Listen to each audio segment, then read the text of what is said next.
खलीफा बनने के बाद नेपोटिज्म फैलाया, यानी उसने अपने उन शराबी रिश्तेदारों को भी गवर्नर बना दिया था जो लोगों को शराब पीकर नमाज पढ़ा दिया करते थे। और फिर ये शराबी लोग मुसलमानों के रहबर बनकर आवाम की मदद करने के बजाय अपनी अय्याशी भरी जिंदगी जीने लगे। और साथ ही साथ उस्मान की खिलाफत के दौर में सरकारी खजाने को आवाम की तरक्की पर लगाने के बजाय उस्मान ने उस दौलत को अपने ऊपर और अपने करीबी लोगों के बीच में ही खर्च करना शुरू कर दिया। उस्मान के 12 साल की खिलाफत के शुरुआती 6 सालों तक लोगों ने उस्मान पर कोई तनकीद नहीं की, मगर आखिरी 6 सालों में आवाम की खिदमत करने के बजाय अपने सगे रिश्तेदारों को ऊंचे ऊंचे ओहदों पर बिठा दिया।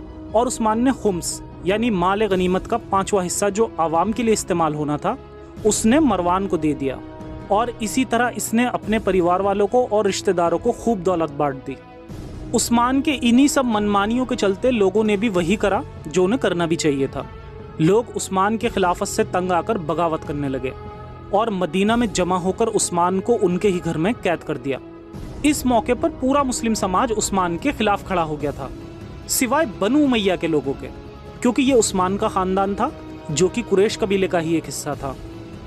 अपने आखिरी वक्त पर उस्मान ने तमाम सहाबियों से और नबी की पसंदीदा बीवी आयशा से भी मदद चाही, मगर किसी ने भी उस्मान की मदद नहीं की।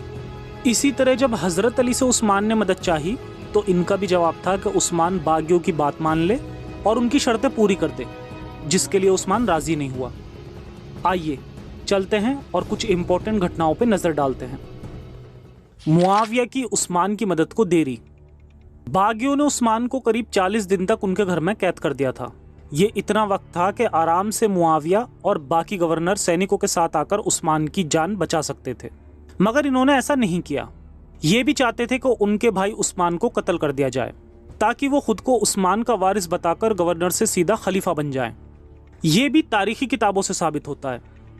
जब उस्मान इस बात से अच्छे से वाकिफ हो गया कि बहुत सारे लोग उसकी हरकतों की वजह से उसके खिलाफ हो गए हैं, तब उसने तुरंत मदद के लिए मुआविया को खत लिखा और कहा कि मदीना शहर के सारे लोग अब काफिर हो गए हैं और उसके खिलाफ बगावत कर रहे हैं, लिहाजा तुम तुरंत मेरी मदद के लिए सीरिया से एक बड़ी सेना भेजो ऊंटों के साथ, जितने भी तुम्हारे पास हों।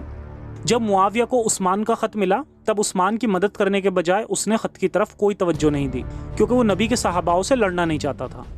यहाँ मदीना के लोग उस्मान के खिलाफ थे, इसलिए उस्मान ने पूरे के पूरे मदीने के लोगों को काफिर बोल दिया और मदीना के लोगों की नजरों में उस्मान काफिर था, जिसे इन्होंने मुसलमानों के कब्रिस्तान में भी दफन नहीं होने दिया, जिसे हम वीडियो में आगे साबित भी करेंगे। यहाँ पर मुआविया ने उस्मान की मदद इसलिए नहीं की क्योंकि वो सहाबियों से लड़ना नहीं चाहता था। हालांकि बाद में खुद मुआविया ने खलीफा बनने के लिए कितने ही सहाबाओं को मरवा दिया था, और तो और खुद नबी के नवासे हसन और नबी की बीवी आयशा के कत्ल में भी मुआविया का ही हाथ था, जिस पर हम आगे के एपिसोड्स में बात करेंगे। खिलाफत के खेल में एहसानों की भी कोई कीमत नहीं होती, क्योंकि जिस वक्त उस्मान को घर पर कैद करने के बाद आवाम फिर उसे कत्ल करने के मंसूबे बना रही थी, उस वक्त जिन रिश्तेदारों को उस्मान ने गवर्नर बनाया उन्होंने भी इसकी कोई मदद नहीं की, क्योंकि इस खेल में हर कोई खलीफा बनना चाहता था।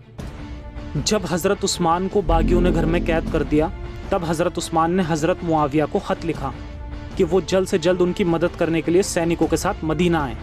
हजरत उस्मान के पास एक दूत आया उनकी खैरियत मालूम करने के लिए। हजरत उस्मान ने कहा, खुदा की कसम तुम लोग भी चाहते हो कि मैं कत्ल कर दिया जाऊं, और कहा वापस जाओ और सैनिकों के साथ मेरी मदद के लिए आओ। मगर हजरत उस्मान के पास कोई दोबारा नहीं आया, यहाँ तक कि बाद में उन्हें कत्ल भी कर दिया गया।